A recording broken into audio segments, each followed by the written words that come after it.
দেখুন, জীবনে যখনই কোনো বস্তু বা সুখ স্বাচ্ছন্দ্য অধিক মাত্রায় আপনার কাছে চলে আসে, তখন নিজেকে শ্রেষ্ঠ মনে করার একটা প্রবণতা দেখা যায়, যা হয় আত্মবিশ্বাসে পরিণত হয়, নয়তো অহংকারে। এবার আত্মবিশ্বাস আর অহংকারের মধ্যে অনেক বড় পার্থক্য রয়েছে।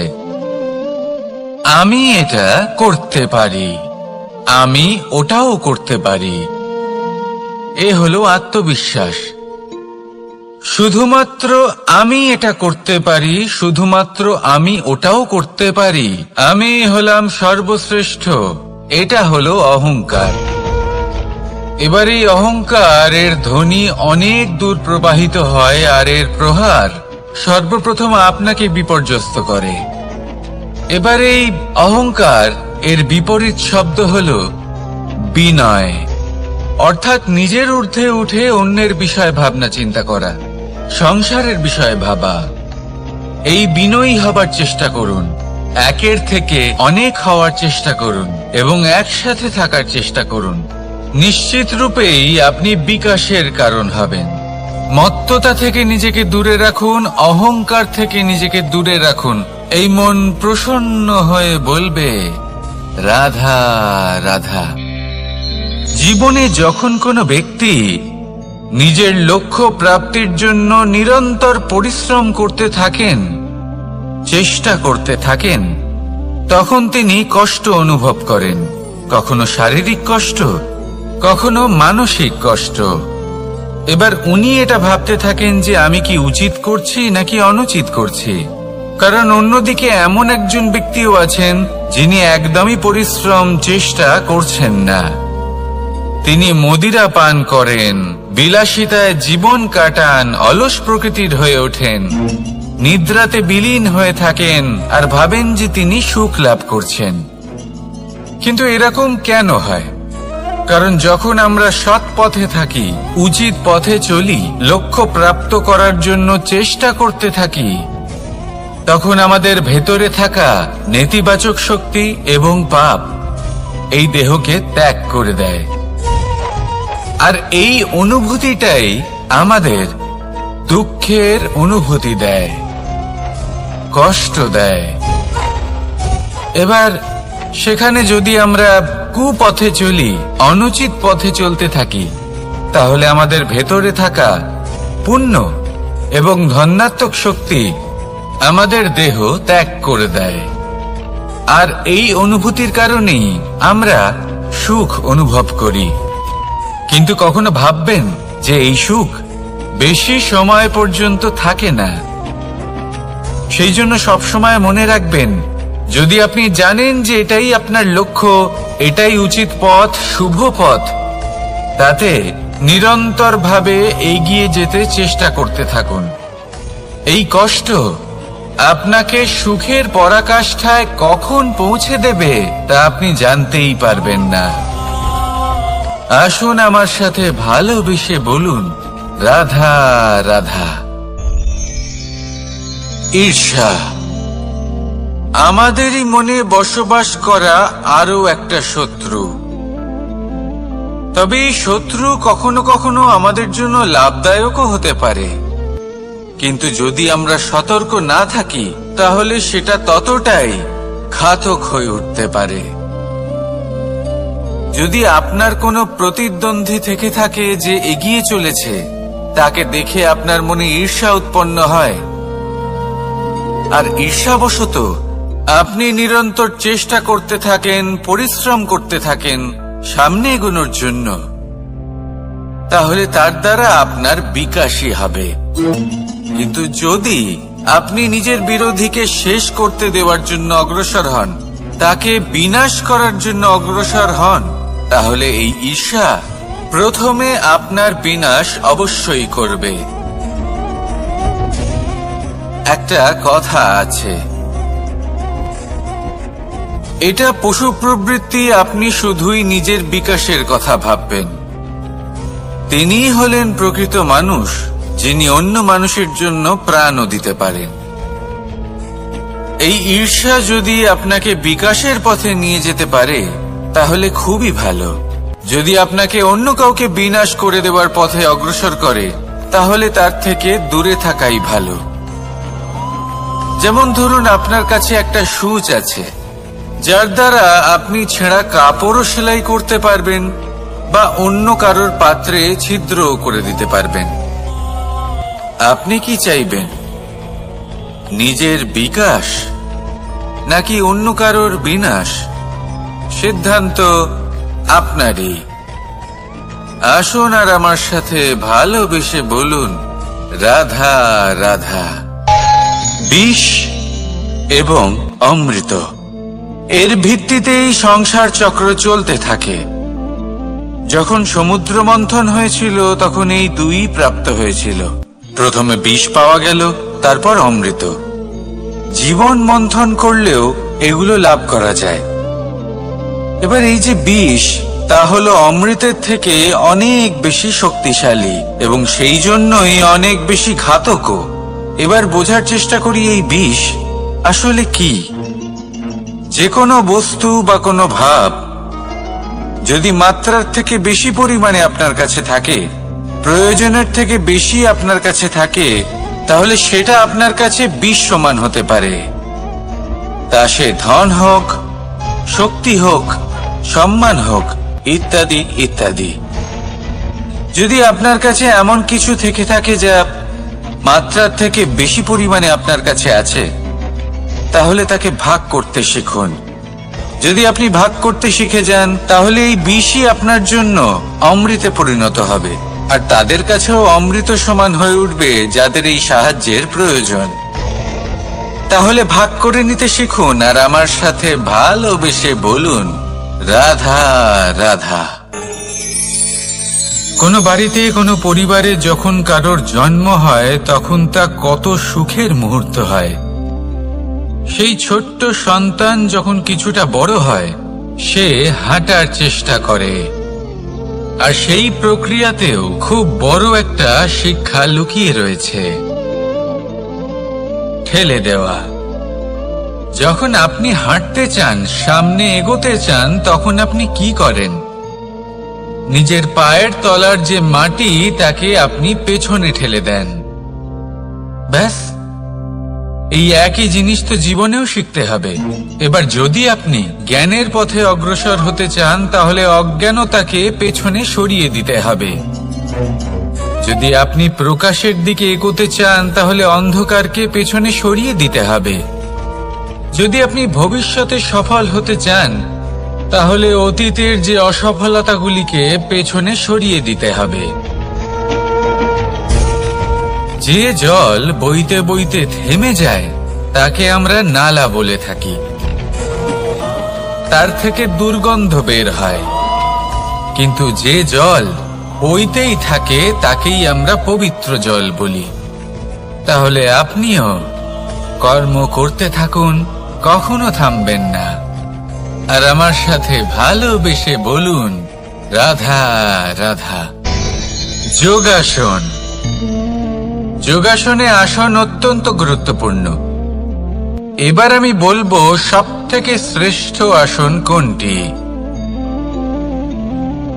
আশ্বাস। নিজেকে আশ্বস্ত করতে থাকুন যে আমি আছি, সব ঠিক হবে, যা হচ্ছে ভালোর জন্য হচ্ছে। এই আশ্বাস আপনাকে জীবনে এমন ধনাত্মক বিশ্বাস দেবে যে আপনি বড় বড় সমস্যার সমাধান করতে পারবেন। এবার যদি কথা বলি সবথেকে কঠিন সময়ের, তাহলে সেটা হলো বিচ্ছেদের। যা মা সীতাকে সহ্য করতে হয়েছে শ্রীরামের জন্য, রাধা কৃষ্ণকেও সহ্য করতে হয়েছে। যে ব্যক্তি বিচ্ছেদের সময় সঠিক পথে চলে এসেছে, সে জীবনে অনেক শ্রেষ্ঠ স্থানে অবশ্যই পৌঁছতে পারবে। এবার যদি কথা বলি সবথেকে জরুরি এবং গুরুত্বপূর্ণ সময়ের, তাহলে সেটা হলো সংযোগ। সকলকে সাহায্য করতে থাকুন।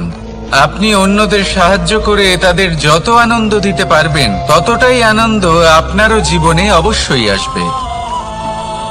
আসুন আর আমার সাথে ভালোবেসে বলুন রাধা রাধা। কামবোধ, এটাই আপনার অন্তরের প্রথম শত্রু। বেশিরভাগ মানুষই কামবোধ বলতে লালসা বোঝেন, কিন্তু এটা সম্পূর্ণ সত্য নয়। কামের আসল অর্থ হলো কামনা। এটা খুবই সহজ ব্যাপার।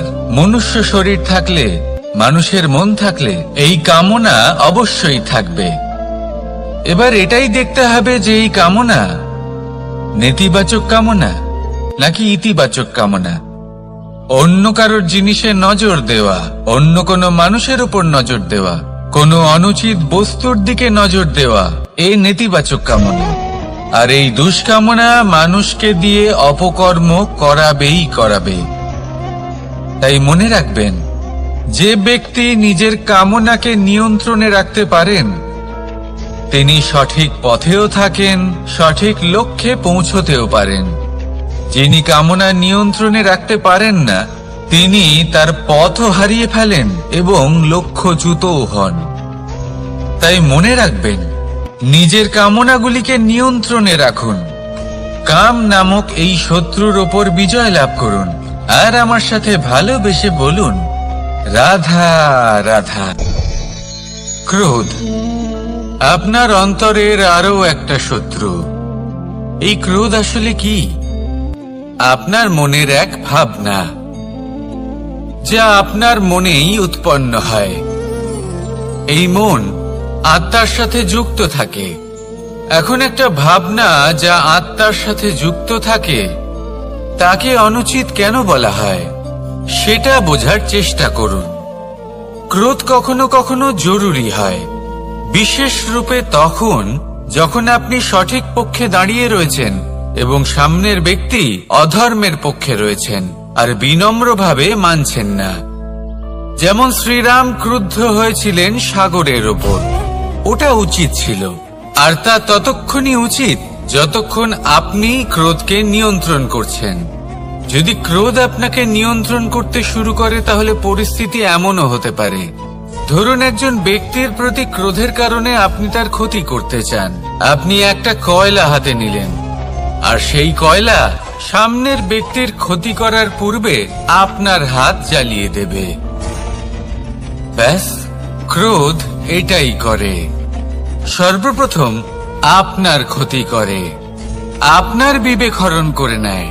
আপনি আপনার নিয়ন্ত্রণ হারিয়ে ফেলেন আর সবকিছু নষ্ট হয়ে যায়।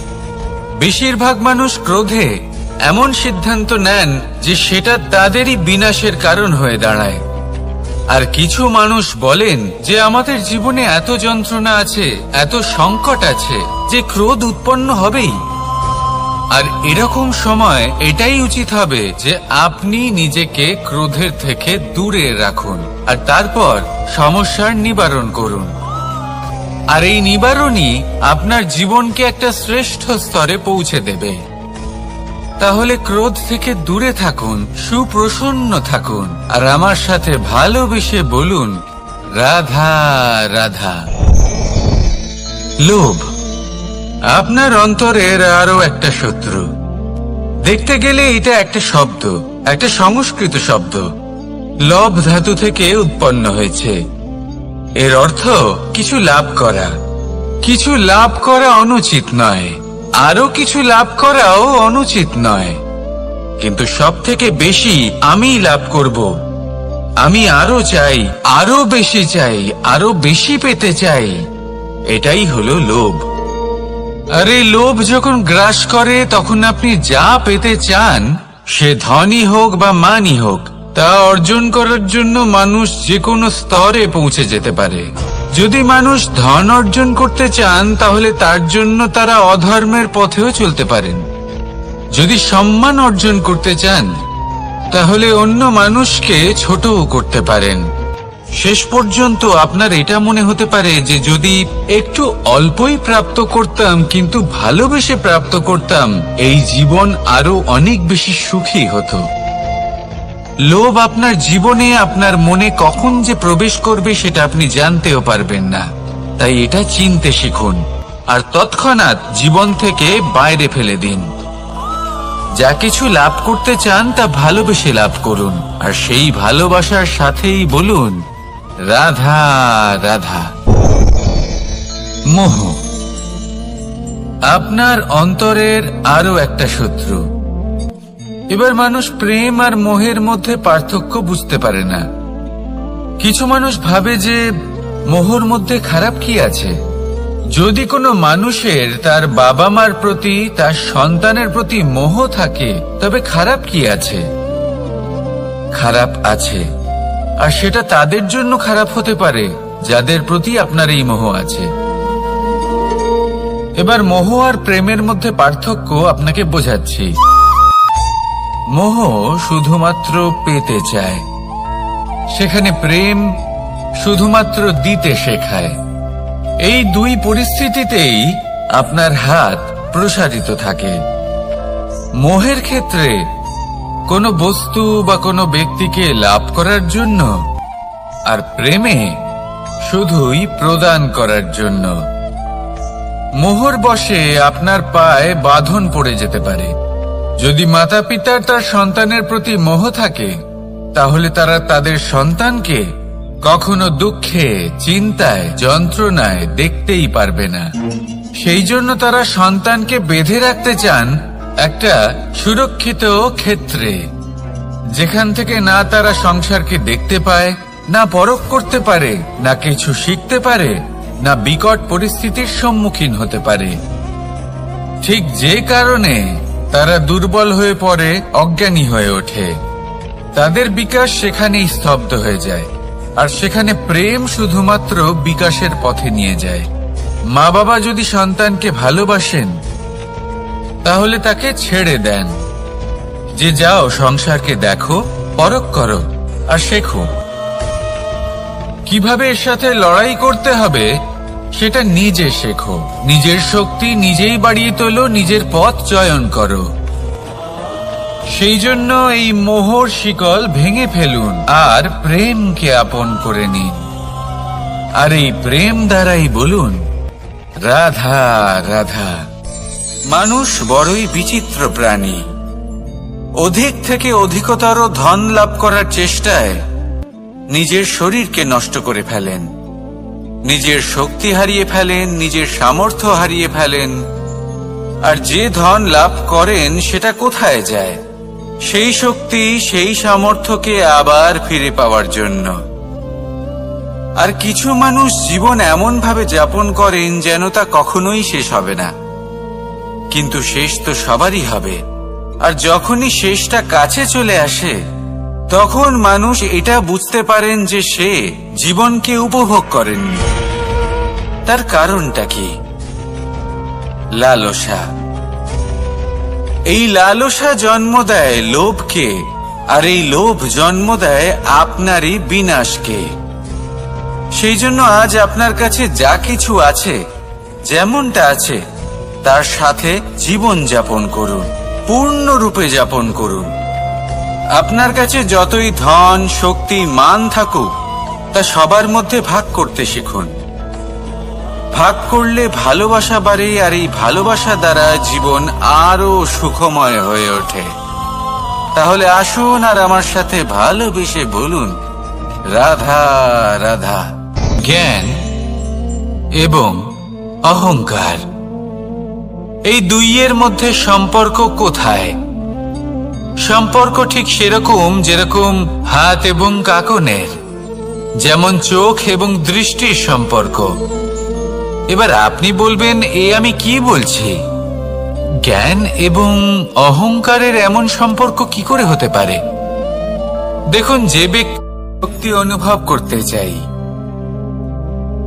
এবার যদি আপনাকে জিজ্ঞেস করা হয় যে সবথেকে বেশি শক্তির অনুভব কোথা থেকে করা সম্ভব, তখন কেউ কেউ বলবেন পুষ্টিকর আহার গ্রহণ করলে, ব্যায়াম করলে। কেউ বলবেন ধন লাভ করলে, বন্ধুদের থেকে, পরিবারের থেকে, আদি ইত্যাদি। এইভাবে আপনি শক্তির অনুভব অবশ্যই করতে পারেন, কিন্তু সবথেকে বেশি শক্তির অনুভব যদি আপনি করতে চান, তাহলে তা পাবেন শুধু একতার দ্বারা, সংগঠনের দ্বারা। যদি আপনাকে উদাহরণ দিই, নিজের এই হাতটাকে দেখুন, 5টা আঙুল রয়েছে। কোনো একটা বস্তুকে নিজের একটা আঙুল দ্বারা তুলে ধরার চেষ্টা করে দেখুন, বড়ই কষ্ট হবে। তখন আপনি বুঝতে পারবেন, যখন এই 5টি আঙুল একত্রিত হয় তখন কোনো কাজ কতটা সহজ হতে পারে। এটাই হলো শক্তি একতার। সব থেকে ভালো উদাহরণ যদি আপনাকে দিই, তাহলে বাঁশি। এই বাঁশি থেকে অত্যন্ত মধুর সুর নির্গত হয়, যা সবার মন প্রসন্ন করে দেয়। এই কথা সত্যি, কিন্তু এই বাঁশি আমি একটা বা দুটো আঙুল দিয়ে বাজাতে পারবো না। আমাকে প্রত্যেকটা আঙুল ব্যবহার করতেই হবে, তবেই এর থেকে মধুর সুর নির্গত হবে, যা সকলকে প্রসন্ন করবে। ঠিক কি না? ঠিক এইভাবেই যদি আপনি চান যে আপনার জীবনরূপী বাঁশি থেকেও মধুর সুর নির্গত হোক বা সবার মনকে প্রসন্ন করে তুলুক, তাহলে আপনাকেও জীবনে একতা নিয়ে আসতেই হবে। আপনি একাও কর্ম করতে পারেন, পথ চলতেও পারেন, সামনেও এগোতে পারেন, সাফল্যও লাভ করতে পারেন। কিন্তু যখন সকলে একসাথে এগোবেন, সেই পথে চলবেন, সেই কর্মই করবেন, তখন লক্ষ্যে অবশ্যই পৌঁছবেন, সাফল্য অবশ্যই লাভ করবেন। কিন্তু সেই সাফল্য এবং তার আনন্দর সংমিশ্রণটাই একটু অন্যরকম হবে। তাই জীবনে ঐক্যবদ্ধ হন, একসাথে মিলে এগোতে থাকুন, আর আমার সাথে ভালোবেসে বলুন, রাধা রাধা।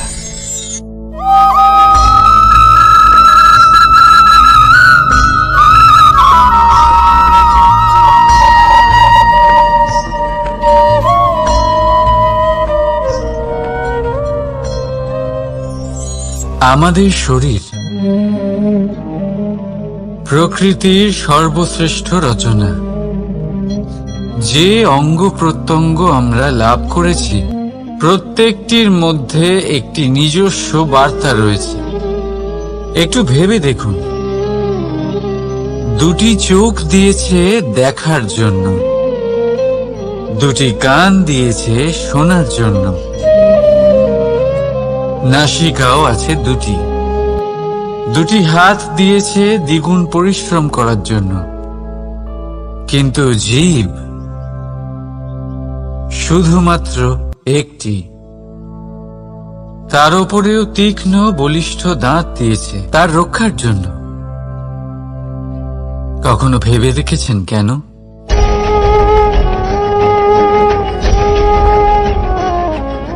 কারণ শব্দ আর শব্দের প্রয়োগ মানুষের সবচেয়ে বড় অস্ত্র, যার প্রয়োগ যত ভেবেচিন্তে করা যায়, মানুষ তার জীবনে ততটাই উপরে উঠতে পারে। তাহলে মনে রাখুন, দেখুন, শুনুন আর বুঝুন বেশি, বলুন কম।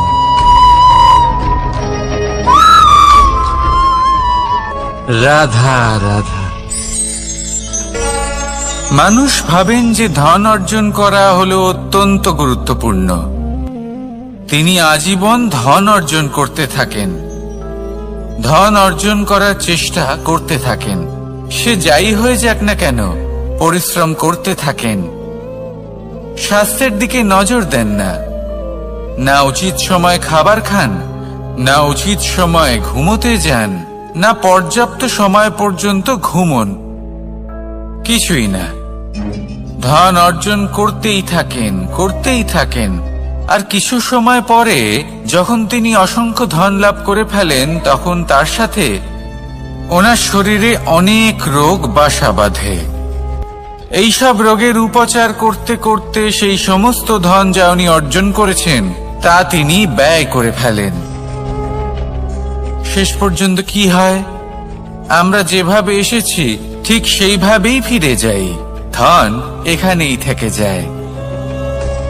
দেখুন, একটা অত্যন্ত গুরুত্বপূর্ণ কথা রয়েছে যে আপনার বোঝা উচিত। এই যে ধন, তার ব্যবহার করুন জীবনকে আরো ভালো করে তোলার জন্য। ধনের সদ্ব্যবহার করা উচিত, এমন যেন না হয় এই ধন আপনাকে ভোগ করে ফেলে। এই জীবনকে নিশ্চিত রূপে আরো শ্রেষ্ঠ করে তুলুন, কিন্তু এই ধন অর্জন করার এই প্রক্রিয়াতে নিজের সারা জীবনকে নষ্ট করে ফেলবেন না। এই জীবন উপভোগ করতে শিখুন, আর আমার সাথে ভালোবেসে বলুন, রাধা রাধা। কথায় আছে, অন্ধকারে প্রদীপ প্রজ্বলিত করলে চতুর্দিক আলোকিত হয়। কিন্তু যদি এই প্রদীপ আমি সূর্যের আলোর সম্মুখে সকালবেলায় প্রজ্বলিত করে রেখে দিই, তাহলে কি হবে? আপনি বলবেন যে এটা করে তো কোনো লাভই হলো না। সূর্যের প্রকাশের সামনে এই প্রদীপ আসলে কিছুই নয়। এবার এই চিন্তা ভাবনা প্রত্যেক দিন করতে হবে, আর একটা অমূল্য শিক্ষা পেতে হবে। মনে করুন যে আপনি মহাপুরুষের সামনে বসে আছেন, কোনো মহাজ্ঞানীর সামনে। তাহলে সেই ব্যক্তির সামনে নিজের জ্ঞানের প্রদীপ প্রজ্বলিত করবেন না, নীরব থাকুন, আর সেই ব্যক্তির সূর্যের প্রকাশের মতো জ্ঞান প্রাপ্ত করুন। যতটা পারবেন জ্ঞান লাভ করুন। যদি এমন কোন সময়, এমন কোন স্থানে আপনি আছেন যেখানে চতুর্দিক অন্ধকার, কারোর কাছেই জ্ঞান নেই, সেখানে নিজের জ্ঞানের প্রদীপ প্রজ্বলিত করুন।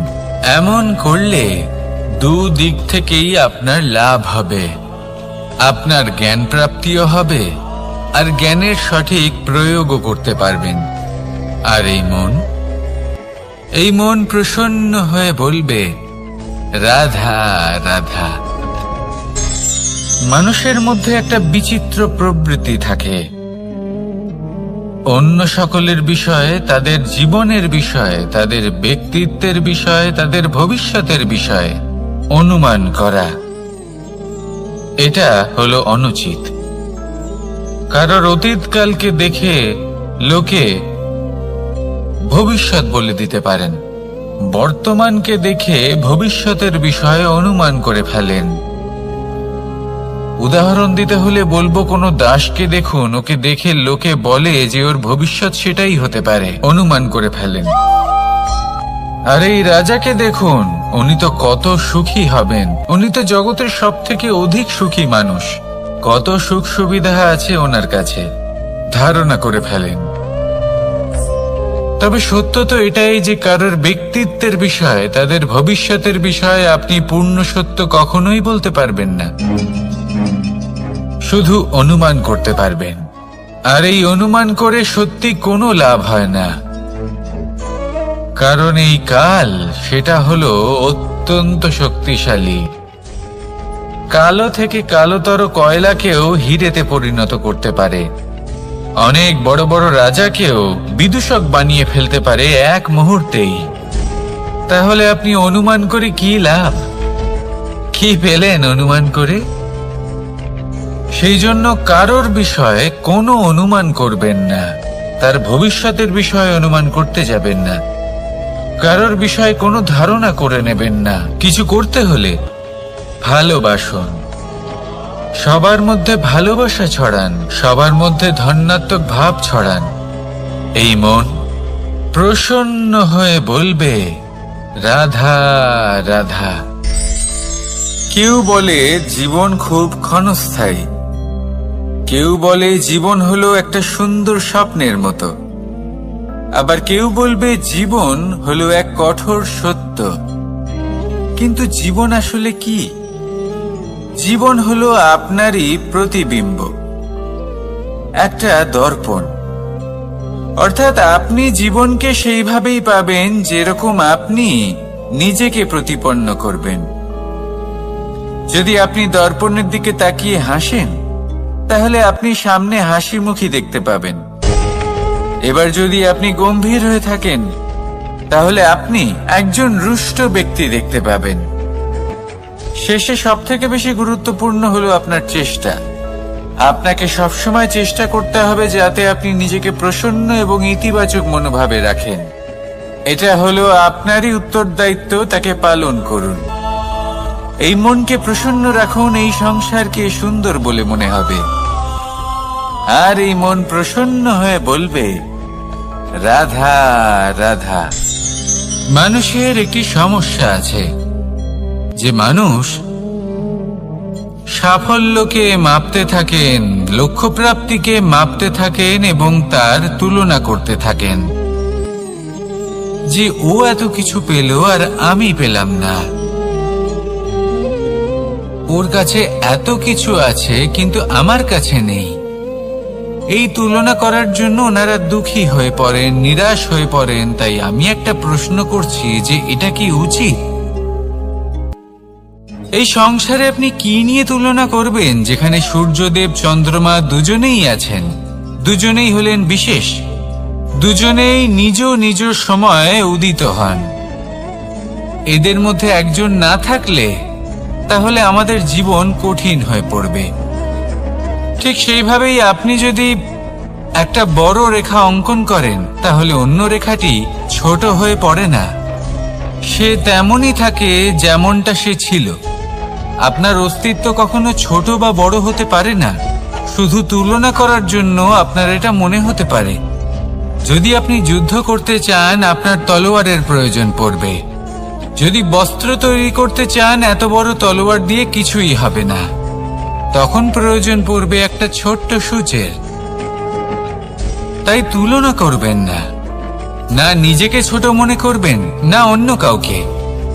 সবার সাথে সহযোগিতা করুন, আর যদি তুলনা করতেই হয় নিজের সাথে করুন, যে কাল আমি কেমন ব্যক্তি ছিলাম, আজ কি তার থেকে শ্রেষ্ঠ হয়ে উঠতে পেরেছি। ভেবে দেখুন ভবিষ্যতে গিয়ে আপনি কতটা শ্রেষ্ঠ ব্যক্তি হতে পারেন। আসুন আমার সাথে ভালোবেসে বলুন, রাধা রাধা।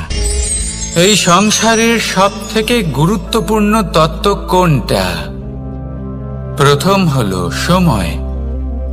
জন্ম থেকে মৃত্যু পর্যন্ত এই যে সময়, এটাই তো হলো জীবন। দ্বিতীয় হলো জীবন, যাতে আমরা সময়ের সদ্ব্যবহার করি, শ্রেষ্ঠ থেকে শ্রেষ্ঠতর কাজ করার চেষ্টা করি। বহু বছরের এই পরম্পরা, এই সংস্কৃতিকে এগিয়ে নিয়ে যাওয়ার চেষ্টা করি। এই সংসারে আমরা অংশগ্রহণ করতে চেষ্টা করি। তৃতীয় হলো ধন, সেই ধন যা প্রত্যেক ব্যক্তি অর্জন করতে চেষ্টা করেন। এবার এই তিনটি তত্ত্বের মধ্যে একটা সামঞ্জস্য আছে, সমান ব্যাপার আছে। সে ধনই হোক বা সময় হোক বা হোক জীবন। আর সেই সমান ব্যাপার হলো যে যদি আপনি এটা গণনা করতে থাকেন তাহলে তা কমতে থাকে, যদি আপনি এটা ব্যবহার করেন তাহলে তা বাড়তে থাকে। একে সংগঠিত করে রাখতে চেষ্টা করলে এ হাত থেকে ফসকে যায়, কিন্তু যদি আপনি একে সামলে রাখতে শিখে যান তাহলে এমন কাজ করবেন যাতে সংসারের সাথে সাথে পরবর্তী প্রজন্ম লাভবান হবে। যদি কিছু শিখতে চান তাহলে সামলাতে শিখুন, গণনা করা বা সংগঠিত করা নয়। আসুন আর আমার সাথে ভালোবেসে বলুন, রাধা রাধা। এই সংসারে সাফল্য লাভ করার জন্য জ্ঞানের প্রয়োজন হয়, পরিশ্রমের প্রয়োজন হয়, দৃঢ় নিষ্ঠার প্রয়োজন হয়, নিরন্তর চেষ্টা করা প্রয়োজনীয়। কিন্তু আরো কিছু আছে যা অত্যন্ত প্রয়োজনীয় এবং গুরুত্বপূর্ণ। তা হলো ভালো বন্ধু। তাদের থাকা অত্যন্ত প্রয়োজনীয়। যদি ভালো বন্ধু থাকে তাহলে সময় এলে তারা ঢাল হয়ে আপনাকে সুরক্ষা করবেন। সময় এলে অস্ত্রের মতো শত্রুকে সংহারও করবেন। যদি তিনি জ্ঞানী হন, তাদের মধ্যে সদ্গুণ থাকে, তাহলে এই সব গুণ আপনার মধ্যেও প্রবেশ করবে। তাহলে সাফল্যের জন্য ভালো বন্ধু পাওয়া অত্যন্ত প্রয়োজনীয়। কিন্তু শুধু বন্ধু কেন, ভালো শত্রুও থাকা প্রয়োজনীয়। এবার আপনি ভাববেন, এ আমি কি বললাম? যদি আপনার জীবনেও ভালো অর্থাৎ শক্তিশালী শত্রু থাকে তাহলে আপনিও শক্তিশালী হতে থাকবেন। এই শত্রু আপনাকে প্রেরিত করবে আরো বেশি শক্তিশালী হয়ে ওঠার। কখনো কোনো হরিণকে দেখুন, তীব্র গতিতে দৌড়তে থাকে। কেন তীব্র গতিতে দৌড়য়? এই কারণে নয় যে কোথাও তার জন্য মধুর ঘাস অপেক্ষা করে রয়েছে, না, সে এই কারণে তীব্র গতিতে দৌড়য় কারণ সেটা না করলে তার পেছনে একটি সিংহ আছে যে ওকে নিজের ভোজন করে ফেলবে। তাই জীবনে বিপদ, সংকট, এই সবকিছুও হলো অত্যন্ত গুরুত্বপূর্ণ। তার সম্মুখীন হতে শিখুন আর আমার সাথে ভালোবেসে বলুন, রাধা রাধা। পুরুষার্থ। শাস্ত্রে 4 ধরনের পুরুষার্থের কথা বলা হয়েছে। প্রথম হলো ধর্ম।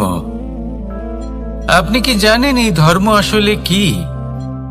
আপনার কি মনে হয় ধর্ম আসলে কি? কোনো বিশেষ ঈশ্বরকে মানাই কি ধর্ম বলা হয়, নাকি কোনো বিশেষ রীতি পালন করাই হলো ধর্ম, নাকি কোনো বিশেষ সাহিত্যকে সর্বশ্রেষ্ঠ মনে করাই হলো ধর্ম? না, ধর্ম হলো সেটা যাকে ধারণ করা যেতে পারে, আর ধারণ শুধু সেটাই করা যায় যা পবিত্র। পবিত্র শুধু তাকেই বলা হয় যা নিঃস্বার্থ, যার মধ্যে শাসন করার কোনো ইচ্ছে নেই, যা সরলভাবেই প্রবাহমান, জল এবং বায়ুর মতো। যখন কোনো ব্যক্তি ধর্মকে ধারণ করেন এবং সেই ধর্ম সেই ব্যক্তিকে রক্ষা করে, তখন তাকে ধর্ম বলা হয়।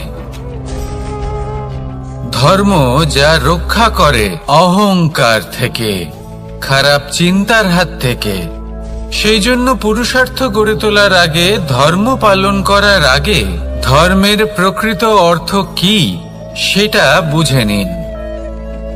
এটা জেনে রাখুন যে সমস্ত ধর্মের আধার, সমস্ত ধর্মের ভিত শুধুমাত্র ভালোবাসা। আসুন আর এই ভালোবাসার সাথেই বলুন, রাধা রাধা। কখনো কোনো বাগানের কোনো বৃক্ষকে দেখেছেন যেখানে সুগন্ধি ফুল থাকে, রসালো ফল থাকে? তখন মন প্রফুল্ল হয়ে ওঠে, মন থেকে সেই বৃক্ষের প্রতি ভালোবাসা জন্মায়।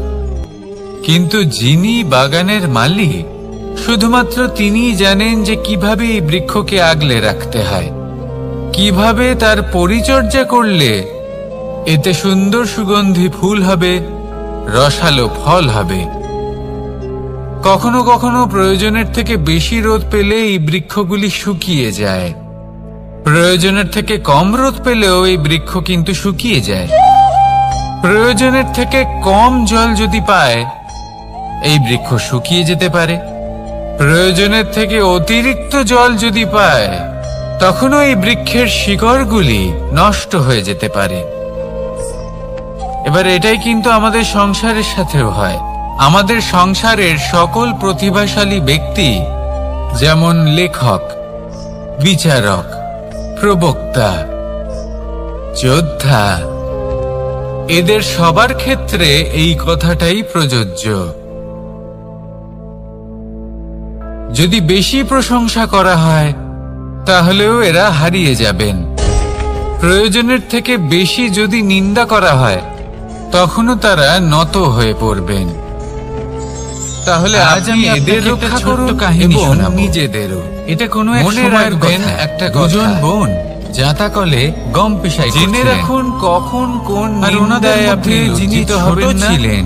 তিনি সময় সময় সেখান থেকে ছোট ছোট দানা তুলে নিজের মধ্যে অহংবোধ উপভোগ করছিলেন। এবার দেখতে দেখতে গম পেশাই সমাপ্ত হয়ে বলবে, পেশাই করা গম নিয়ে সেই দুজন বোন বাড়ি ফিরে আসছিলেন এবং তাদের ফেরার পথে হঠাৎ করে কোথাও থেকে একটি বাছুর চলে এলো। এই দুই বোন ভয়ভীত হয়ে গেলেন আর তাদের হাত থেকে সেই আটা পড়ে গেল, মাটিতে মিশে গেল। এবার এই পুরো ঘটনাক্রমে যদি কারোর বিন্দুমাত্র লাভ হয়ে থাকে, বিন্দুমাত্র আনন্দ পেয়ে থাকে, তাহলে সে কে? সেই ছোট বোন, যিনি মাঝে মাঝেই গমের দানা তুলছিলেন এবং খাচ্ছিলেন। কিছুটা হলেও উনি আনন্দ লাভ করেছিলেন। এবার এরকমই হলো আমাদের জীবনে ভক্তি এবং ভালোবাসা সংক্রান্ত বিষয়। মানুষ নিজের জীবনের দৈনিক কাজে এতটাই ব্যস্ত হয়ে পড়েন, প্রত্যেকদিন শুধু কাজ কাজ কাজ কাজ করতে থাকেন, আর তাতে ভক্তি এবং ভালোবাসার জন্য সময় বার করতেই পারেন না। দেখুন, জীবনে ভক্তি আর প্রেমের এই যে ছোট ছোট মুহূর্ত আছে, এগুলো যদি আপনি যাপন করতে পারেন তাহলে তাতেই আপনি তৃপ্তি লাভ করবেন। বাকি সবই আপনার ব্যর্থ বলেই মনে হবে। জীবনে যখনই আপনি কোনো কাজ করবেন, ঈশ্বরের প্রতি সমর্পিত হয়ে সেই কাজ করুন।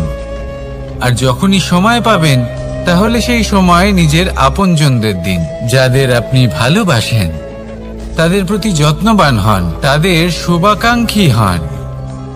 এই প্রেম আর ভক্তির ছোট ছোট মুহূর্তগুলো আপনার জীবনকে চরিতার্থ করে তুলবে। আসুন আমার সাথে ভালোবেসে বলুন, রাধা রাধা।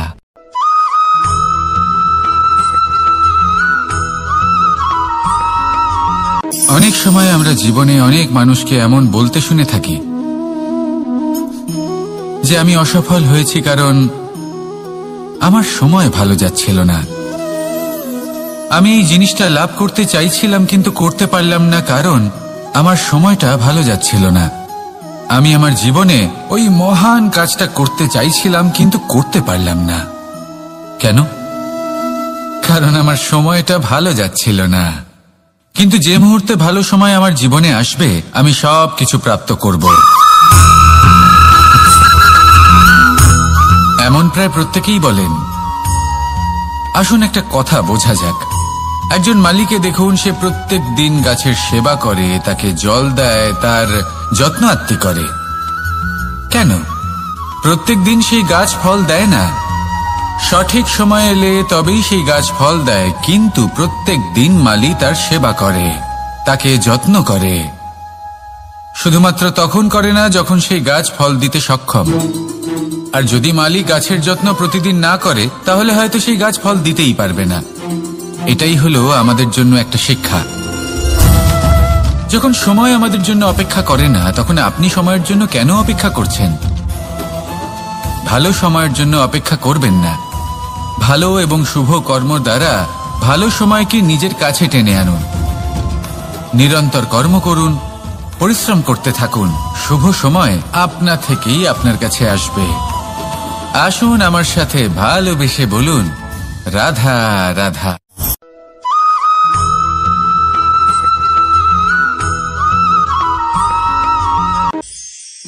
প্রতীক্ষা, প্রয়াস, এই দুই জীবনের অভিন্ন অঙ্গ। দেখতে গেলে আমরা জীবনে কারোর না কারোর প্রতীক্ষা অবশ্যই করি। সে কোনো ব্যক্তি হোক বা সময় হোক বা কোনো ভাবনা, সবকিছুই হতে পারে। আর দেখতে গেলে সব সময় কেউ না কেউ কিছু প্রয়াসও করে চলেছে। যেমন সাফল্য আসার প্রতীক্ষা, বিফলতা যাতে না আসে তার জন্য প্রয়াস। সুখ আসার প্রতীক্ষা, দুঃখ যাতে না আসে তার জন্য প্রয়াস। এবার প্রতীক্ষা আর প্রয়াসের মধ্যে এক ঘনিষ্ঠ সম্পর্ক রয়েছে, আর তা হলো যিনি প্রতীক্ষা করেন তিনি ঠিক তাই পান যা একজন প্রয়াস করা ব্যক্তি পেছনে ফেলে আসে। তাই প্রতীক্ষা নয়, প্রয়াস করুন। এই প্রয়াসের মধ্যেই সুখের চাবিকাঠি রয়েছে। রাধা রাধা।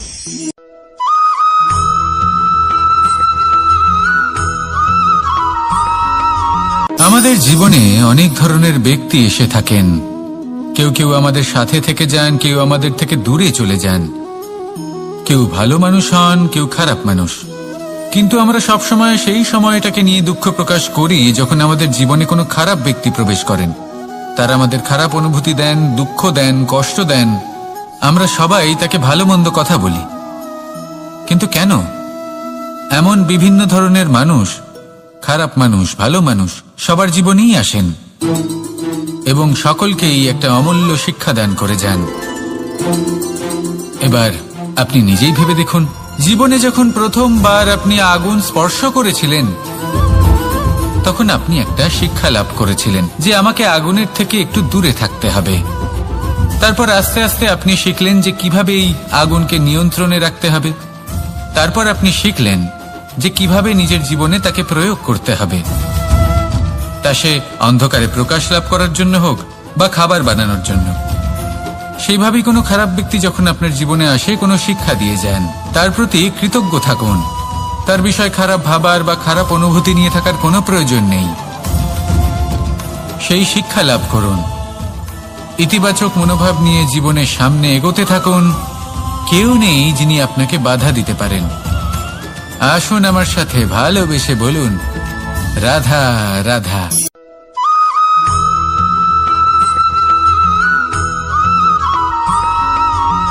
মানুষ কর্ম করেন। আমি বারংবার বলি যে ফলের আশা করবেন না। তাও মানুষ কোথাও না কোথাও নিজের কর্মের বদলে কোনো না কোনো ফলের আশা অবশ্যই রাখেন। কখনো তিনি সফল হন, কখনো অসফল। সেই জন্যই আমি বলি যে ফলের আশা কখনো রাখবেন না, কারণ সাফল্য বা অসফলতা মনের মধ্যে রাখলে কখনো কোনো লাভ হয় না। যদি সাফল্য মনের মধ্যে রাখেন তাহলে অহংকার জন্ম নেবে। যদি অসফলতা মনের মধ্যে রাখেন তাহলে এক হীনমন্যতায় আপনি ভুগবেন, যা দিয়ে কোনো শুভকর্ম হবে না। সেই জন্য শুধুই কর্ম করে যান, কর্মেই মগ্ন থাকুন। আর আসুন আমার সাথে ভালোবেসে বলুন, রাধা রাধা।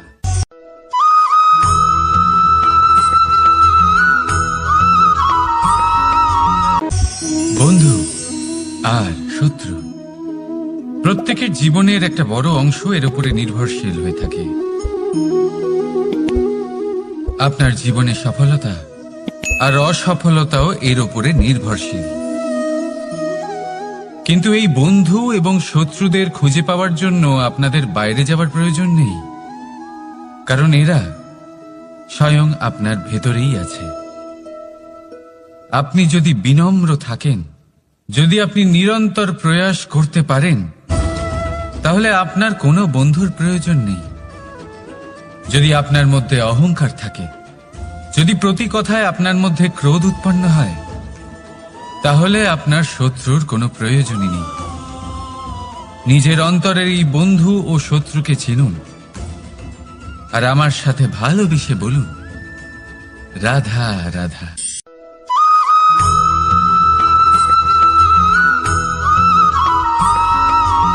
সংসারে সকলে উঁচুতে উঠতে চায়, কেউ নত হতে চায় না।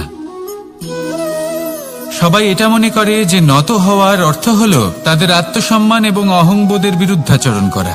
তাদের মনে হয় যে যদি আমরা নত হই, সংসার আমাদের দুর্বল মনে করবে, তাদের শৌর্য এবং তাদের ব্যক্তিত্বের অপমান হবে। কিন্তু এটা কি সত্যি? প্রত্যেকবার নত হওয়ার অর্থ কি সম্মানহানি হওয়া? কখনোই নয়। আপনি নিজের জীবনকেই দেখে নিন। আপনার কোনো অমূল্য জিনিস যদি নিচে পড়ে যায় তাহলে তাকে কিভাবে তোলেন? সেই বস্তুকে তোলার জন্য আপনাকে নত হতেই হবে। আপনি বড়দের আশীর্বাদ কিভাবে লাভ করেন? আপনি নত হয়ে তবেই তাদের আশীর্বাদ লাভ করতে পারেন, তাই না? ভেবে দেখুন, আপনি একটা পথে হাঁটছেন, আপনি দেখতে চাইছেন যে আপনি সঠিক পথে হাঁটছেন কিনা, পায়ের নিচে কাঁটা পড়ে আছে কিনা। কিভাবে দেখবেন? আপনাকে সেই মাথা নত করেই দেখতে হবে। এর অর্থ কি? অর্থ খুব সহজ। প্রত্যেকবার নত হওয়া অনুচিত নয়, সেটা কোনোভাবেই সম্মানহানি নয়। পরিস্থিতি অনুসারে এবং যেখানে প্রয়োজন আপনি নত হতে শিখে গেলে আপনি অনেক কিছুই লাভ করতে পারবেন। জ্ঞান, মান, গুণ, বিশ্বাস। সেই জন্য প্রয়োজন এবং পরিস্থিতি অনুসারে নত হতে শিখুন, এতে অনুচিত কিছুই নেই। আত্মসম্মান থাকা অত্যন্ত প্রয়োজনীয়, কিন্তু তা যেন কখনো অহংকারে পরিণত না হয়। এই বিষয়ে অবশ্যই নজর রাখবেন এবং আমার সাথে ভালোবেসে বলবেন, রাধা রাধা।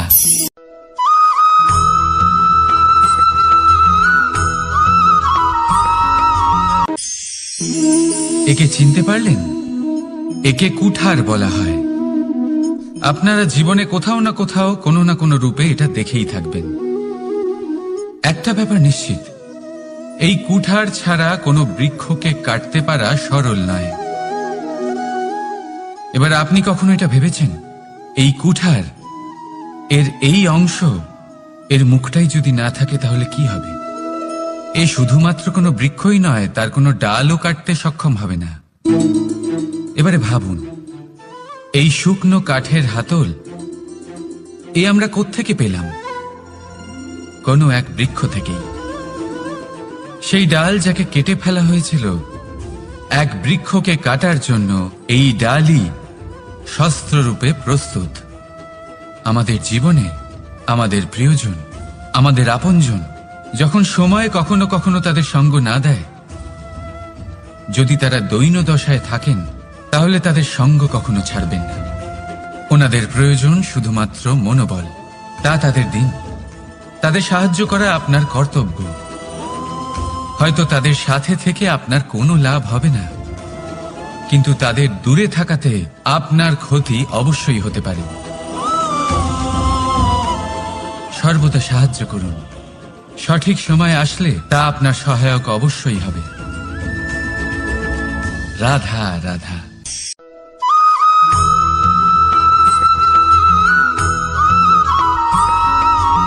যোগাসন। এই আগুনের জন্য যে শক্তির প্রয়োজন হয় তা আসে এই তেল থেকে। যদি এই তেল সমাপ্ত হয়ে যায় তাহলে এই প্রকাশ তাও সমাপ্ত হয়ে যায়। আর আমাদের জীবনে এই তেল হলো আমাদের কর্ম, আর এই আগুন আর এর দ্বারা উৎপন্ন হওয়া প্রকাশ আমাদের ভাগ্য। যত আমাদের কর্ম ক্ষীণ হতে থাকবে, আমাদের ভাগ্য সৌভাগ্য কোথাও না কোথাও লুপ্ত হয়ে যাবে। যে উজ্জ্বল ভবিষ্যৎ আমরা চাইছি তা কখনো লাভ করতে পারবো না যদি কর্ম না করি। ঠিক যেমন তেল ছাড়া অগ্নি উৎপন্ন হয় না, তেমনি কর্ম ছাড়া সৌভাগ্য হয় না। আর যেমন কর্ম তেমন ভাগ্য। তাই সবসময় কর্ম করতে থাকুন, কর্ম করা থামাবেন না। আর আমার সাথে ভালোবেসে বলুন, রাধা রাধা।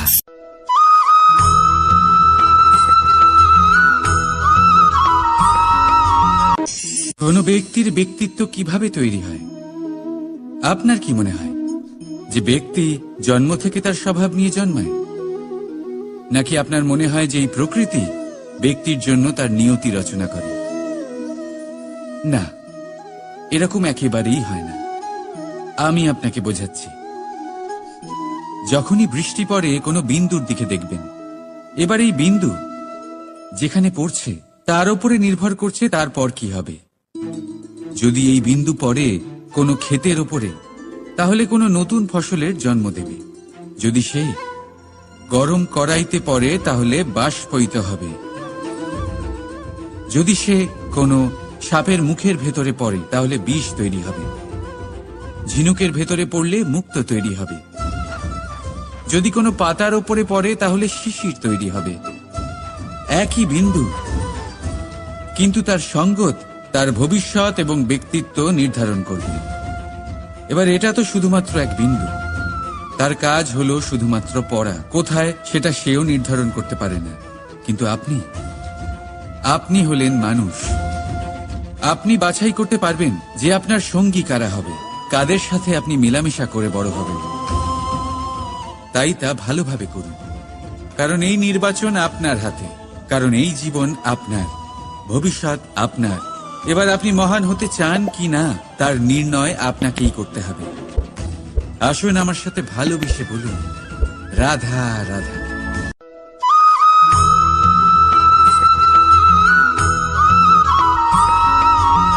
ভয়ের সাথে আমরা সবাই পরিচিত, কষ্টও আমরা সবাই পেয়েছি।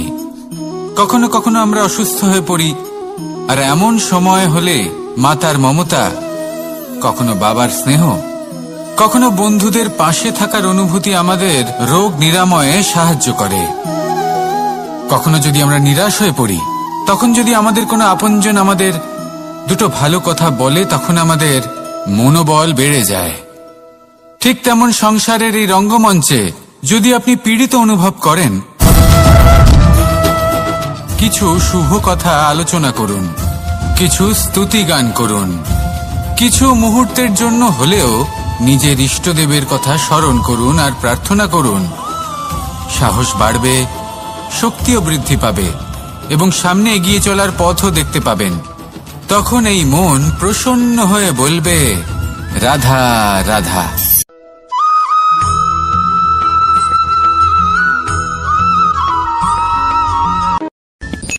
সূর্যের তাপ এতটাই প্রখর হয়, তা সমস্ত বনস্পতিকে শুষ্ক করে দেয়। পুকুর হোক, নদী হোক, সরোবর হোক, সমস্ত শুষ্ক হয়ে যায়। কিন্তু আপনি কখনো শুনেছেন সূর্যের তাপে সমুদ্র শুকিয়ে গেছে? এমন কখনোই হয় না। আর এর পেছনেই লুকিয়ে রয়েছে এক অমূল্য জীবনের শিক্ষা। সমুদ্রের মতো নিজেকে ধৈর্যশীল করে তুললে, নিজেকে সংযমী করে তুললে, সূর্যের তাপ আপনার কোনো ক্ষতি করতে পারবে না। আপনার অন্তর থেকে সেই তাপ বাষ্পায়িত হয়ে মেঘ তৈরি হয়ে সূর্যকে ঢেকে দেবে, আর তারপর হবে শুধু সাফল্যের বৃষ্টি। তাহলে আসুন আর আমার সাথে ধৈর্যের সাথে বলুন, রাধা রাধা।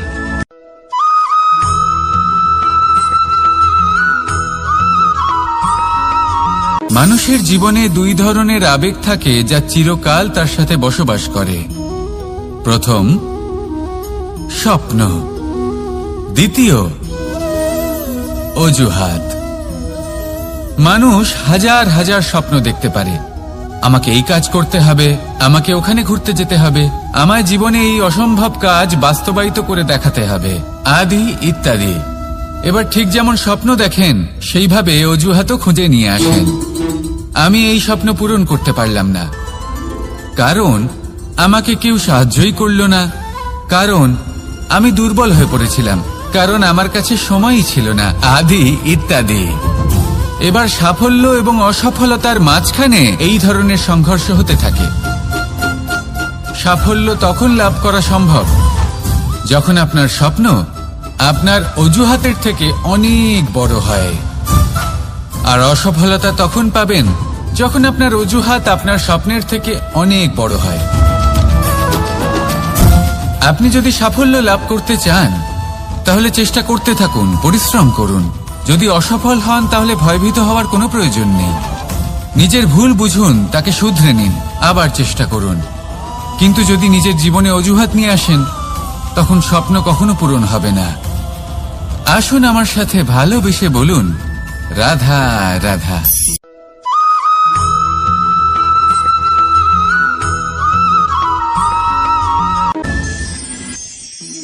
মানুষ অসুস্থ কেন হন? শারীরিক দুর্বলতার কারণে? না, মানুষ অসুস্থ হন তার মানসিকতার কারণে, তার বিবেকের কারণে, তার কর্মের কারণে, তার ক্রোধের কারণে। আর যখন কেউ সুস্থ হন, ঠিক হয়ে যান, তার মানে এটা নয় যে শুধু ওষুধের জন্য তিনি সুস্থ হয়েছেন। না, এটা কারোর তার প্রতি প্রেমের প্রভাব, বিশ্বাসের প্রভাব, সম্বলের প্রভাব। শুধুমাত্র ওষুধ দিয়ে কিছুই হয় না। যদি মনে প্রেম থাকে, বিবেক থাকে, বিশ্বাস থাকে, সম্বল থাকে, তবেই সেই ওষুধ কাজ করতে পারে। তাই মনে রাখবেন, এই জীবন হলো অত্যন্ত ছোট। মনে প্রেম ভাব রাখুন, মিত্রতা করুন, শত্রুতা নয়। ভালোবাসুন, বিদ্বেষ নয়। আর এই ভালোবাসার সাথেই বলুন, রাধা রাধা।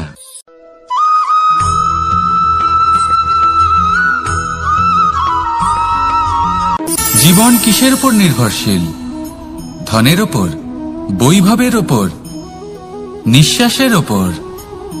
না, এই জীবন নির্ভরশীল বিশ্বাসের ওপর। বিশ্বাস নিজের ওপর, বিশ্বাস আমাদের আপনজনের ওপর।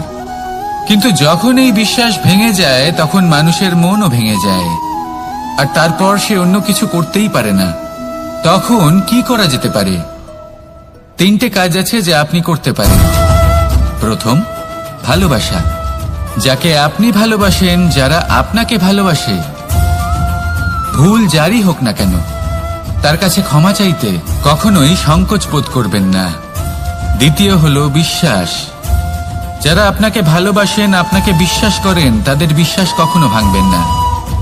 তৃতীয় হলো আশা। যারা আপনাকে ভালোবাসেন, আপনাকে বিশ্বাস করেন, তাদের আশা আপনার সাথে জড়িত। তাদের থেকে কখনো কিচ্ছু লুকোবেন না।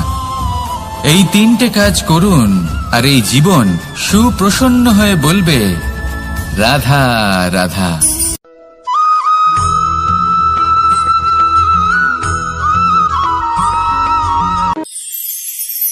মানুষ জীবনে সব সময় চিন্তা করে, ভাবতে থাকে যে তার জীবনে কতই না সমস্যা।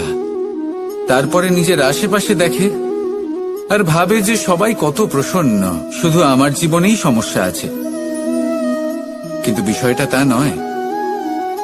শুধু প্রত্যেক ব্যক্তিরই নয়, প্রত্যেক প্রাণীরও জীবনে সমস্যা আছে। এবার মানুষ একটা পাখিকে দেখে এটাই ভাবে যে এদের জীবন কতটা সহজ। কোনো দেশেরই সীমারেখা এদের ওপর লাগু হয় না। কোথায় থাকবে সেই নিয়েও কোনো ভাবনা নেই। কত শান্তির জীবন এদের। তারপর সে একটা পিঁপড়েকে দেখে আর এটা ভাবে, কি অসাধারণ, এদের তো সারা জীবনই মাটির উপরেই অতিবাহিত হয়, খাবারটাও মাটিতেই পেয়ে যায়। কি শান্তির জীবন এদের। কিন্তু যখন কোনো ঝড় আসে, তখন সবার আগে সেই পাখির বাসাটাই ঝড়ে ভেঙে যায়। এই পাখি যে শাখাতেই গিয়ে বসে পড়ুক, তাদের উপর সবসময় সংকট থাকে যে ওপর থেকে কোনো বড় পাখি এসে তাদের উপর প্রহার না করে, তারা নিজেদের প্রাণ না হারায়। আর যদি কথা বলি পিঁপড়েকে নিয়ে, এদের উপর সবসময় সংকট থাকে যে কোনোভাবে বাতাস বা জল এদের ভাসিয়ে না নিয়ে যায়, কোনো প্রাণী ওকে পা দিয়ে পিষে না দেয়, এই পিঁপড়ে পিষ্ট হয়ে না মারা যায়। দেখুন, সমস্যা প্রত্যেকের জীবনে রয়েছে আর এই সমস্যা আসতেই থাকবে। এর অর্থ এটা নয় যে এই সমস্যার সম্মুখীনই হওয়া যায় না, এর সমাধানও সম্ভব নয়। প্রত্যেক সমস্যার সমাধান অবশ্যই আছে, শুধু শান্ত মনে সেটা খুঁজে বের করতে হবে। তাহলে সেটাই করুন। প্রত্যেক সমস্যার সমাধান করতে থাকুন। যত সমাধান করবেন, জীবন আনন্দময় হয়ে উঠবে। যদি সমাধান না করেন, তাহলে আজীবন দুঃখই পেতে থাকবেন। আসুন আমার সাথে ভালোবেসে বলুন, রাধা রাধা।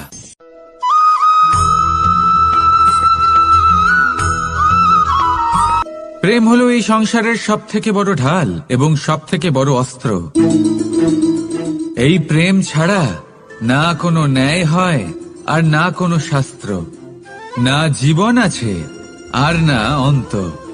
এবার যদি এই প্রেম মনের মধ্যে বাস করতে শুরু করে, তাহলে কখনো কোনো সমস্যাই হবে না। আর যদি হয়েও থাকে, তাহলে তা স্থায়ী হবে না। এই প্রেম কি না করতে পারে? এই প্রেম সমস্ত সমস্যা মিটিয়ে ফেলতে পারে। আপনার মনের মধ্যে অহংকারকেও বিনাশ করে দিতে পারে। আপনাকে সাক্ষাৎ ঈশ্বরের সাথে দেখা করাতে পারে। তাই প্রেমের দ্বারা প্রয়াস করতে থাকুন। এই সংসারের প্রত্যেক মানুষকে, প্রত্যেক বস্তুকে, প্রত্যেক জীব জন্তুকে ভালোবাসবেন। আর এই প্রেমের দ্বারাই বলুন, রাধা রাধা।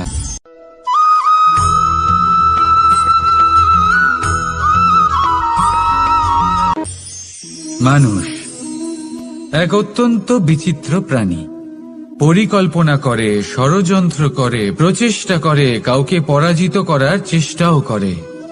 সাপকে একটা দড়ি মনে করে হাতে চেপে ধরার চেষ্টা করে, কিন্তু একটা কথা বুঝতেই পারে না, সময়ের এই সাপ, এটা হাতে চেপে ধরাই যায় না। আর আপনি যা করবেন তা আবার ফিরে আসবে আপনারই সামনে। দেখুন, এতে কিছুই যায় আসে না যে আপনি কুম্ভকারের পুত্র নাকি কৃষ্ণের পুত্র। যদি আপনি অনুচিত কর্ম করেন, তাহলে আপনার সাথেও অনুচিতই হবে। অশুভ কর্ম করলে আপনার সাথেও অশুভই হবে। কুরু বংশ অত্যন্ত মহান বংশ ছিল। এই কুরু বংশ কি হলো তার সাথে? একটা গোটা বংশ বয়ে গেল, কারণ ওনাদের উদ্দেশ্য অশুভ ছিল। অন্যদিকে 5 জন বনবাসী পাণ্ডব মহাভারত বিজয়ী হলেন, কারণ তাদের উদ্দেশ্য শুভ ছিল। তাই মনে রাখবেন, শুভ অগ্নি প্রজ্বলিত করবেন, শুভ তাপ সঞ্চার হবে। অশুভ অগ্নি প্রজ্বলিত করবেন, নরকেই জ্বলতে হবে। তাহলে আসুন আর আমার সাথে ভালোবেসে বলুন, রাধা রাধা।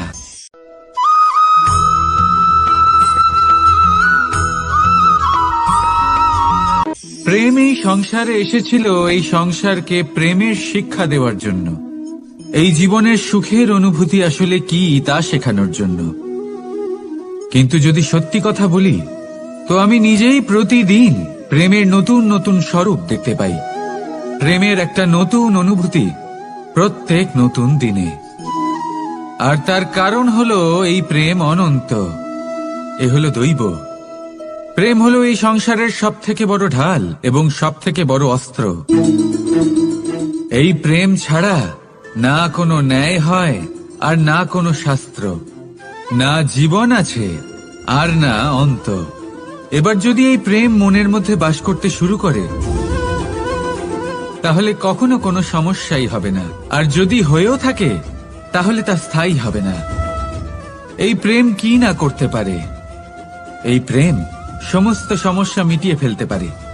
আপনার মনের মধ্যে অহংকারকেও বিনাশ করে দিতে পারে। আপনাকে সাক্ষাৎ ঈশ্বরের সাথে দেখা করাতে পারে। তাই প্রেমের দ্বারা প্রয়াস করতে থাকুন। এই সংসারের প্রত্যেক মানুষকে, প্রত্যেক বস্তুকে, প্রত্যেক জীব জন্তুকে ভালোবাসবেন। আর এই প্রেমের দ্বারাই বলুন, রাধা রাধা।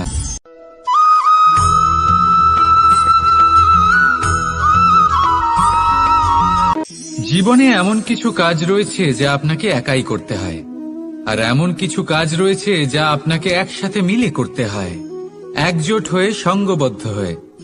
এবার সঙ্গবদ্ধ বলতে কি বোঝাতে চাইছি? আমি তাদের কথা বলছি না যারা বাস্তবিকভাবে একে অপরের সাথে কাজ করেন। আমি তাদের কথা বলছি যারা একে অপরের থেকে দূরে থেকেও একে অপরকে বিশ্বাস করেন। আমি আগেও বলেছিলাম, সমস্ত বিশ্বের আশা বিশ্বাসেই বসবাস করে, তাই না? তাই যেখানে সমস্ত বিশ্ব আছে, সমস্ত সংসার আছে, সেইখানেই বিশ্বাস রয়েছে।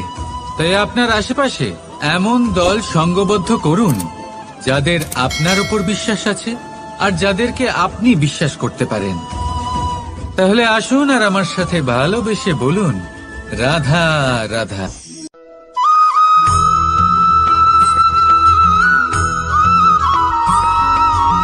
আমরা যে মানুষকে চাই, যাকে আমরা ভালোবাসি, তাকে একটা উপহার অবশ্যই দিতে চাই।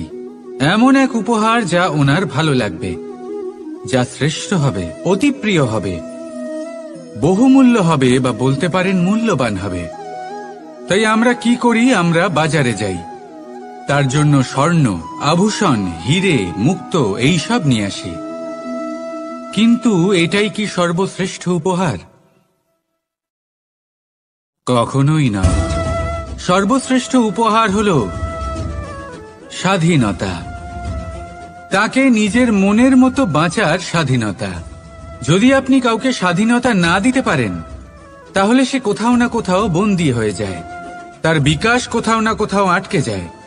কিন্তু যদি আপনি কাউকে স্বাধীনতা দিতে পারেন, তাহলে আপনি দেখবেন ও সমস্ত সংসারকে, এই জীবনকে নিজের দৃষ্টিভঙ্গি দিয়ে দেখবে, বুঝবে যে কোনটা হলো উচিত আর কোনটা হলো অনুচিত। আর এটাই হলো সর্বশ্রেষ্ঠ।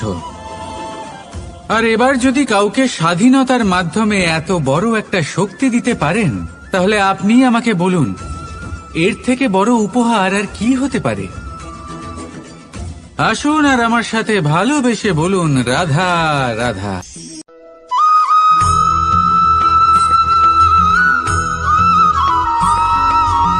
পিতা আর পুত্রের সম্পর্ক অত্যন্ত মধুর হয়ে থাকে। পিতা স্বপ্ন দেখেন, তাকে পূর্ণ করার সকল সম্ভাব্য চেষ্টা করেন, কিন্তু তাও অনেক সময় ওনার স্বপ্ন অপূর্ণ থেকে যায়।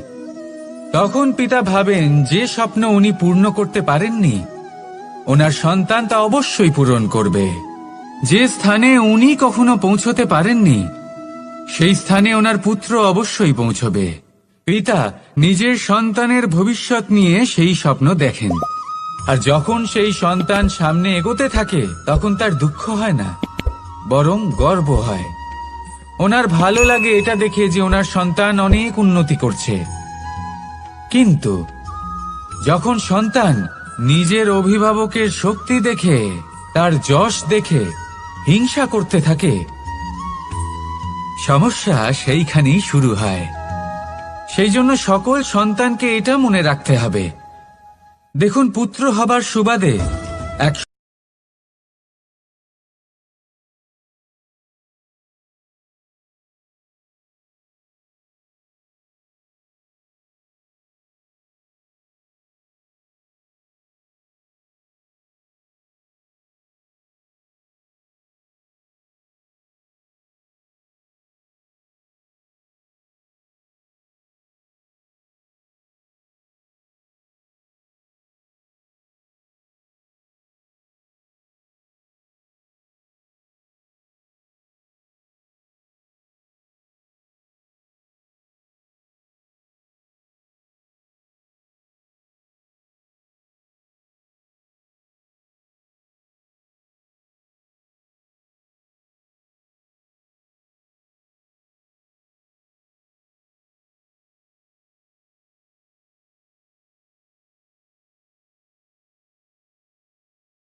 আমরা যখনই কোনো যাত্রায় যাব বলে মনে করি তখনই আমরা প্রস্তুত থাকি আসন্ন বিপদের জন্য বা সংকটের জন্য।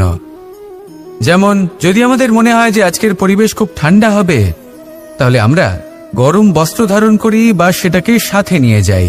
যদি মনে হয় যে বৃষ্টি হতে পারে বা বৃষ্টি হয়ে চলেছে আমরা দেখছি, তাহলে আমরা একটা ছাতা সাথে নিয়ে নিই। আমরা প্রস্তুত থাকতে চাই এবং এটাই উচিত, এবং সেই কারণেই আমরা যাত্রায় সাফল্য লাভ করি। কিন্তু যদি আমরা কথা বলি জীবনযাত্রা নিয়ে, যা কিনা সব থেকে বেশি গুরুত্বপূর্ণ, তাহলে তার জন্য আমরা পূর্ণরূপে প্রস্তুত থাকি না। আশেপাশের মানুষ, এই সমাজ, আমাদের সাথী, আমাদের মিত্ররা যে কোনো মুহূর্তে বদলে যেতে পারেন। সেই জন্য আমরা নিজেদেরকে কখনো সাবধান করি না, কখনোই নিজেদের প্রস্তুত করি না। আমাদের এটা কখনোই মনে হয় না যে এরকম হতে পারে, আর সেই কারণেই শেষে গিয়ে আমরা অত্যন্ত দুঃখ পাই। একটা অমূল্য শিক্ষা আছে যেটা আমাদের লাভ করা উচিত, সতর্ক থাকা উচিত। এই জীবনযাত্রার জন্য শুধুমাত্র এই পরিবেশের বিষয়ে তথ্য সংগ্রহ করা বা তাকে অনুমান করা এটুকু হলেই চলবে না। আমাদের আশেপাশের মানুষজনকে দেখতে হবে, তাদের স্বভাব পরিস্থিতির ওপর নজর রাখতে হবে। যখন তারা রং পাল্টাচ্ছেন নজর রাখতে হবে, তা অত্যন্ত আবশ্যক। পরিবর্তন আপনার জীবনে অবশ্যম্ভাবী, সঠিকভাবে তার সম্মুখীন হন। আসুন আমার সাথে ভালোবেসে বলুন, রাধা রাধা।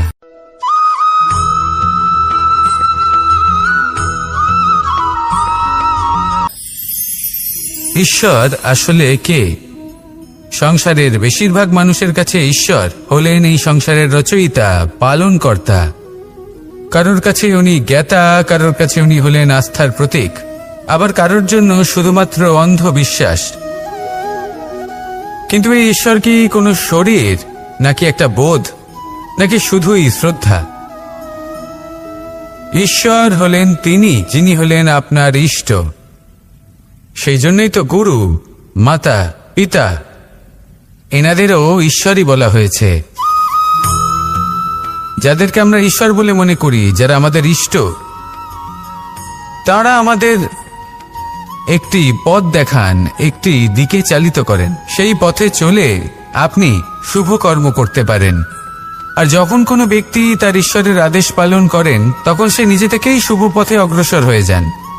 বেশ কয়েকজন মানুষ ঈশ্বরের ওপর আস্থা রাখেন এবং ভাবেন যে অনুচিত কোনো কাজ করা উচিত নয়, ঈশ্বর দেখছেন। ওনারা ভয় পান যে কোনো অনুচিত কর্ম করলে কে জানে তার পরিণাম কি হবে।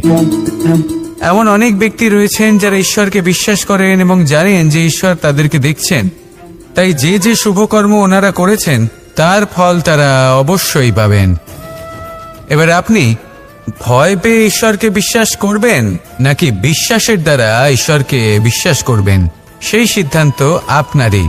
কিন্তু হ্যাঁ, যদি আপনার মনে ঈশ্বরের জন্য কোনো স্থান থাকে, যদি আপনার কোনো ইষ্ট থাকেন, যদি আপনি কাউকে ঈশ্বর মনে করেন, যার প্রত্যেক আদেশ আপনি পালন করে থাকেন, তাহলে বলি ঈশ্বর কখনো আপনাকে অনুচিত পথে চালিত করবেন না। আসুন আমার সাথে ভালোবেসে বলুন, রাধা রাধা।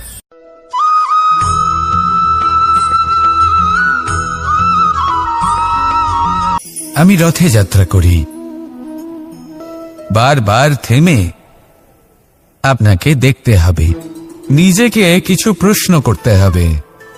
আমি কি আজ সেই কর্মই করছি যেটা আমি করতে চেয়েছিলাম?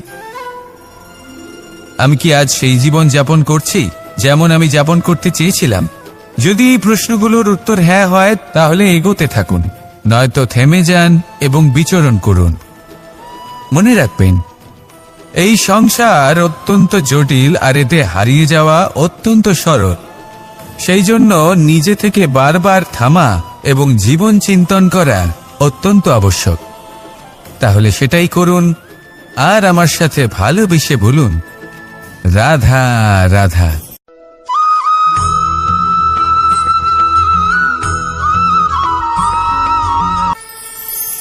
কথায় আছে যে স্বপ্ন এবং লক্ষ্য হলো একটি মুদ্রারই দুটি দিক। যতক্ষণ না স্বপ্ন দেখছেন, ততক্ষণ বুঝবেন কি করে আপনার লক্ষ্য কি? স্বপ্ন দেখে যদি নিজের লক্ষ্য বুঝতে পারেন, সেটা পেতে চান, তবেই সেটা লাভ করতে পারবেন।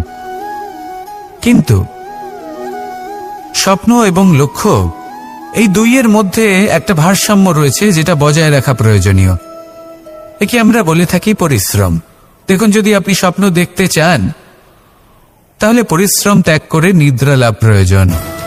কিন্তু যদি আপনি লক্ষ্য লাভ করতে চান, তাহলে আপনাকে নিদ্রা ত্যাগ করে পরিশ্রম করতে হবে।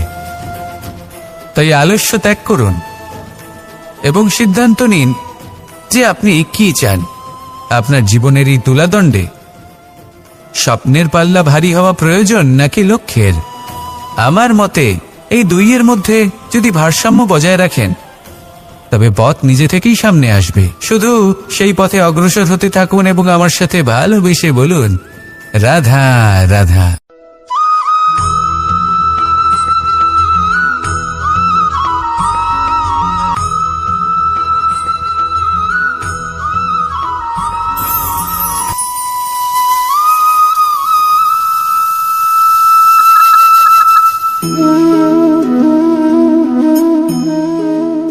মোহনের বাঁশির এই সুর, এই সঙ্গীত কার না পছন্দ হয়? সবারই খুব ভালো লাগে। এবার এই সুর আসে কোথা থেকে? কেউ বলবেন কৃষ্ণের হৃদয় থেকে। সত্য কথা, এই সুর হৃদয় থেকে নির্গত হয় এবং প্রকট হয় এই বাঁশি থেকে। এই বাঁশিটাকে দেখুন, এই ছিদ্রগুলি দেখুন, প্রত্যেকটা সুর থেকে নিজস্ব একটা স্বর নির্গত হয়। এবার যে ব্যক্তি এই সমস্ত সুর এবং স্বর বুঝতে পারেন, এতে নিপুণ, তিনি এই বাঁশির দ্বারা যে সুর নির্গত করবেন তা তো মধুর অবশ্যই হবে। এবার জীবনের সাথেও কিছুটা এরকমই ঘটে। জীবনের কিছু নীতি থাকে, অর্থ, কুটুম্ব এবং আধ্যাত্মিক। যদি জীবনের প্রত্যেকটা মুহূর্ত সুখময় হয় এরকম আপনি চান, তাহলে এই তিনটি নীতিতে আপনাকে নিপুণ হতে হবে। কোনো একটি বিশেষ নীতির প্রতি যদি আপনি বেশি ঝুঁকে পড়েন, তাহলে বাকি দুই নীতি থেকে যা সুখ লাভ করা সম্ভব তা পারবেন না। ধন অর্জন করতে হবে পরিবারের জন্য, পরিবারের সুখ মনের শান্তির জন্য, মনে শান্তির প্রয়োজন মনের শুদ্ধতার জন্য। যখন এই মন শুদ্ধ হবে, জীবন শুদ্ধ হবে, পবিত্র হবে, সুন্দর হবে এবং ভালোবেসে বলবে রাধা রাধা।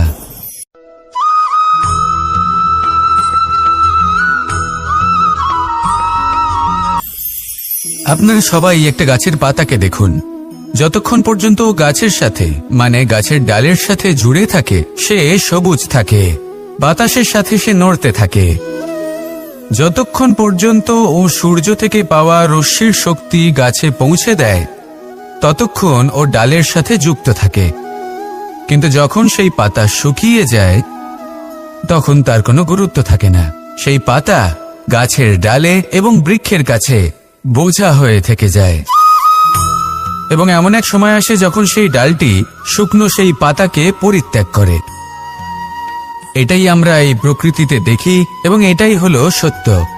আর এটাই আমাদের জীবনে খুব বড় একটা শিক্ষা।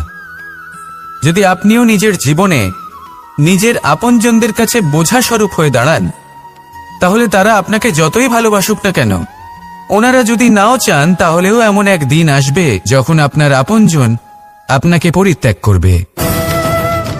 সেই জন্য সবসময় আত্মনির্ভর হয়ে ওঠার চেষ্টা করুন, নিরন্তর পরিশ্রম করতে থাকুন, কারোর উপর বোঝা হয়ে থাকবেন না, বরং তার সাথে মিলে দায়িত্ব পালন করুন। এমনটা করবেন, তাহলে আপনার সম্মানও বজায় থাকবে এবং সম্পর্কের মধ্যে আপনার মূল্যও বজায় থাকবে। আসুন আর আমার সাথে ভালোবেসে বলুন রাধা রাধা।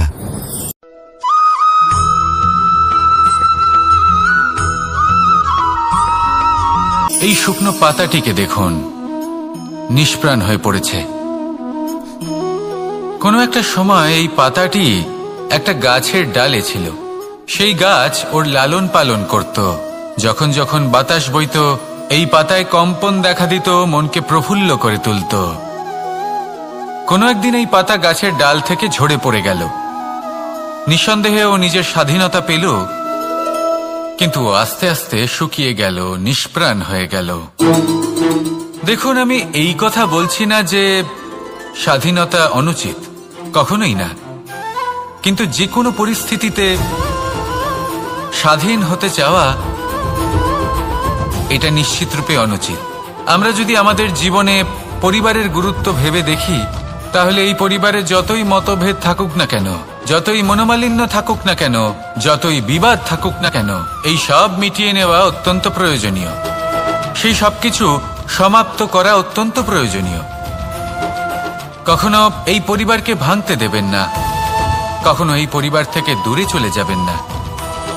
এই পরিবার হলো আমাদের জীবনের একটা অমূল্য সম্পদ, অমূল্য এক আশ্রয়, যা এই সংসারে হয়তো কোথাও আপনি পাবেন না। তাই একে আগলে রাখুন। ভেবে নিন আপনি পাতা আর আপনার পরিবার সেই গাছ। আসুন আমার সাথে ভালোবেসে বলুন রাধা রাধা।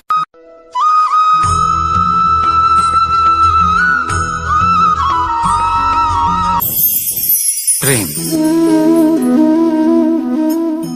আড়াই অক্ষর, মাত্র আড়াই অক্ষরের এই শব্দ প্রেম, এর মধ্যে ত্রিলোকের এবং সমগ্র ব্রহ্মাণ্ডের বীজ নিহিত আছে। এমন কি আছে যা এই প্রেম করতে পারে না? যেখানে শক্তি এবং বিদ্যা প্রয়োগ করে আপনি কিছুই করতে পারবেন না, সেটাও প্রেম দ্বারা অর্জন করা সম্ভব। প্রেম চাইলে পাথরেও ফুল ফোটাতে পারে। প্রেম চাইলে ন্যাড়া পাহাড়ের বুক চিরে নদীপথ তৈরি করতে পারে। চাইলে নিরক্ষর ব্যক্তিকে সংসারের শ্রেষ্ঠ জ্ঞানী করে তুলতে পারে। শুধুমাত্র এই প্রেমের জন্য সবার দুষ্টু কানাই ঘনশ্যাম হয়ে উঠেছিল। শুধুমাত্র এই প্রেমের টানেই ত্রিলোকের স্বামী দ্বারকাধীশ নির্ধন সুদামার পদসেবাও করেছিলেন। এই প্রেম হলো সংসারের সবথেকে বড় শক্তি। এই সংসারের আধার হলো প্রেম। এমন কিচ্ছু নেই যা এই প্রেমের পক্ষে সম্ভব নয়। যেখানে বিদ্যা এবং শক্তি সাহায্য করতে পারে না, সেখানে এই প্রেম আপনাকে জয়ী করে দিতে পারে। তাহলে আসুন আর আমার সাথে ভালোবেসে বলুন, রাধা রাধা।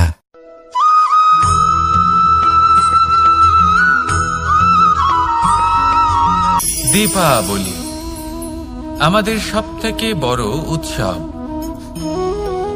শ্রীরাম রাবণকে পরাস্ত করে 14 বছরের বনবাস কাটিয়ে আবার অযোধ্যায় ফিরে এলেন অমাবস্যার রাত্রে। অযোধ্যায় সবাই খুব প্রসন্ন ছিলেন, খুবই উৎসাহিত ছিলেন। অযোধ্যায় সহস্র প্রদীপ প্রজ্বলিত করা হয়েছিল এই উৎসবে। একে আমরা দীপাবলি বলে থাকি। এবার এই বিষয়ে আমরা সকলে জানি। আপনি কি এটা জানেন যে শ্রীরাম বাস্তবে অমাবস্যার এক রাত আগেই অযোধ্যায় পৌঁছে গেছিলেন? সবার সামনে অমাবস্যার রাতে এসেছিলেন। এর কারণ কি? শ্রীরাম প্রমাণ করতে চেয়েছিলেন যে যে কোনো সময়, দিন হোক বা রাত, শুভ বা অশুভ হয় না। শুভ অশুভ কিছু থাকলে তা হলো মানুষের চিন্তা, তার ভাবনা, তার নির্বাচন আর তার কর্ম। নিজেই দেখে নিন। শ্রীরাম তাহলে নিজের পরিবারের সাথে দীপাবলি পালন করুন। আপনাদের শুভেচ্ছা জানাই। আসুন আর আমার সাথে ভালোবেসে বলুন, রাধা রাধা।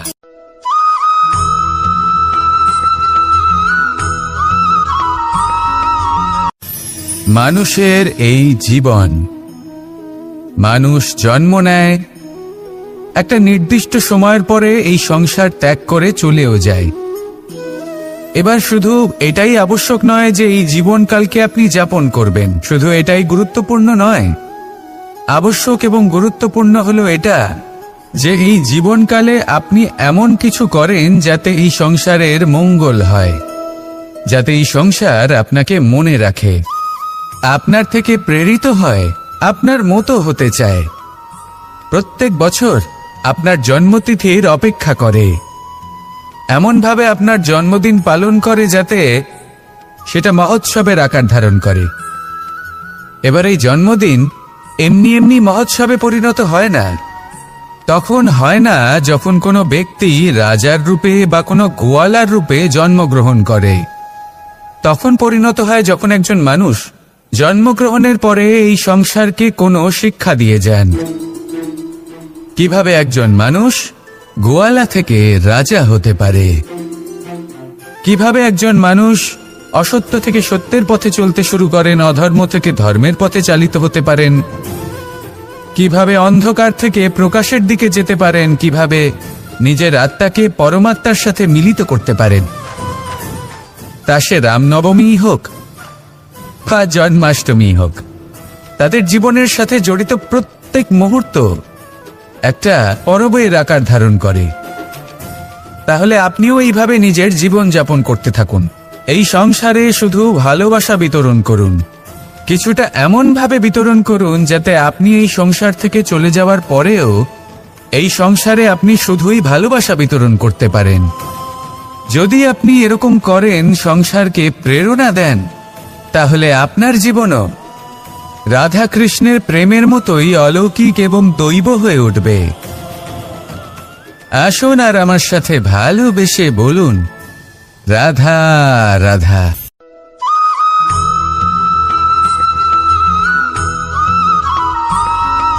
ভোজন এই সংসারে যেই হোক না কেন, কোনো মানুষ হোক, কোনো প্রাণী হোক, কোনো কীট হোক বা কোনো বনস্পতি হোক, প্রত্যেকের জন্য ভোজন অতি আবশ্যক। কারণ ভোজন থেকেই শক্তি পাওয়া যায়, আর সেই শক্তি দিয়েই সংসারের, আমাদের জীবনের সমস্ত কার্য করা যায়।